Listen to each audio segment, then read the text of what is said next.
የሐዋርያው የጳውሎስ መልእክት ወደ ሮሜ ሰዎች ምዕራፍ 1።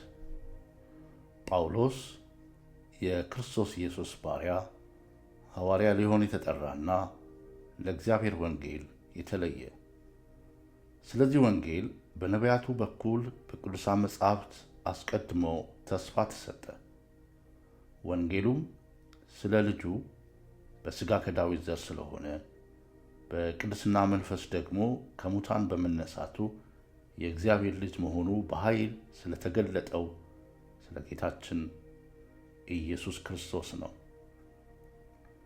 በእርሱ በኩል ስለ ስሙ ከአሕዛብ ሁሉ መካከል ሰዎችን በእምነት አማካኝነት ወደሚገኘው መታዘዝ ለመጥራት ጸጋንና ሐዋርያነትን ተቀበልን። እናንተም ራሳችሁ ለኢየሱስ ክርስቶስ እንዲሆኑ ከተጠሩት መካከል ናችሁ። በእግዚአብሔር ለተወደዳችሁና ቅዱሳን ለመሆን ለተጠራችሁ በሮም ላላችሁ ሁሉ ከአባታችን ከእግዚአብሔር ከጌታም ከኢየሱስ ክርስቶስ ጸጋና ሰላም ለእናንተ ይሁን። ከሁሉ አስቀድሜ እምነታችሁ በዓለም ሁሉ በመሰማቱ ስለ ሁላችሁ አምላኬን በኢየሱስ ክርስቶስ አመሰግናለሁ። ሁልጊዜ ምን ያህል እንደማስባችሁ የልጁን ወንጌል በመስበክ በሙሉ ልቤ የማገለግለው እግዚአብሔር ምስክሬ ነው። በጸሎቴ ሁልጊዜ አስባችኋለሁ።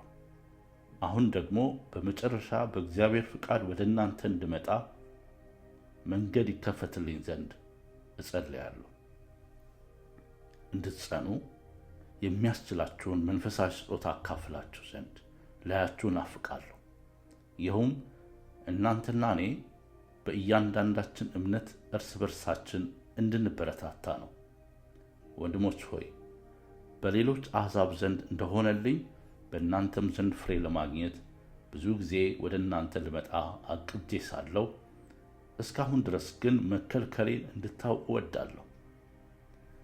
ግሪኮች ለሆኑትና ላልሆኑት፣ ለጥበበኞችና ለማያስተውሉ ዕዳ አለብኝ። በሮም ለምትኖሩ ለእናንተም ወንጌልን ለመስበክ የምጓጓው ለዚህ ነው። በወንጌል አላፍራም፣ ምክንያቱም ለሚያምኑ ሁሉ ለድነት የሚሆን የእግዚአብሔር ኃይል ነው። ይህም በመጀመሪያ ለአይሁድ ቀጥሎም ለአሕዛብ ነው። በወንጌል የእግዚአብሔር ጽድቅ ተገልጧልና፣ ጽድቁም ከእምነት ወደ እምነት የሆነ ነው። ጻድቅ በእምነት ይኖራል ተብሎ እንደተጻፈው። በክፋታቸው እውነትን አፍነው በሚይዙ በአመፃቸውና በክፋታቸው ሁሉ ላይ የእግዚአብሔር ቁጣ ከሰማይ ይገለጣል። ስለ እግዚአብሔር ሊታወቅ የሚቻለው ለእነርሱ ግልጽ ነው፣ ምክንያቱም እግዚአብሔር ለእነርሱ ግልጽ አድርጎታል።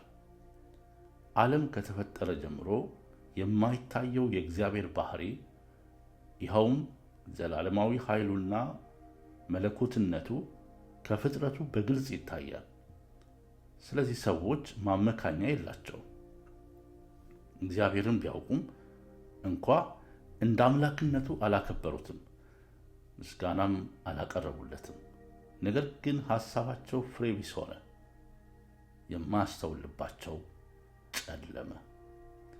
ጥበበኞች ነን ቢሉም ሞኞች ሆኑ፣ የዘላለም አምላክን ክብር ምውት በሆነው ሰው፣ በወፎችና በእንስሳትና በምድር ላይ በሚሳቡ ፍጥረታት መልክ መስለው ለወጡ።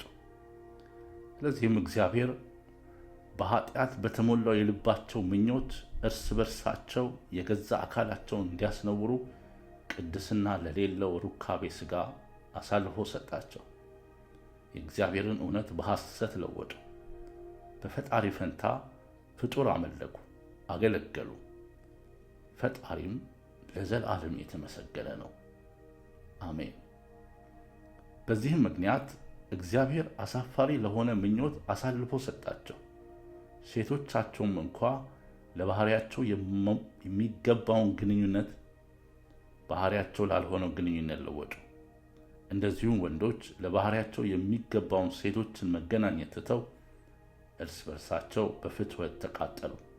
ወንዶች ከወንዶች ጋር ነውር ፈጸሙ። በዚህም ጥፋታቸው በገዛ ራሳቸው የሚገባቸውን ቅጣት ተቀበሉ።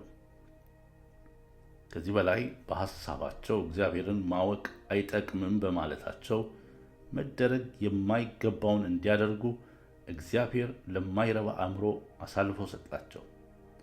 በሁሉም አይነት አመፅ፣ ክፋት፣ ስግብግብነትና ምግባረ ብልሹነት ተሞልተዋል። ቅናትን፣ ነፍሰ ገዳይነትን፣ ጥልን፣ አታላይነትንና ተንኮልን የተሞሉ ናቸው። ሐሜተኞች፣ ስም አጥፊዎች፣ አምላክን የሚጠሉ ተሳዳቢዎች፣ ትዕቢተኞችና ትምክህተኞች ናቸው። ክፋትን የሚሰሩበትን መንገድ ያውጠነጥናሉ። ለወላጆቻቸው አይታዘዙም።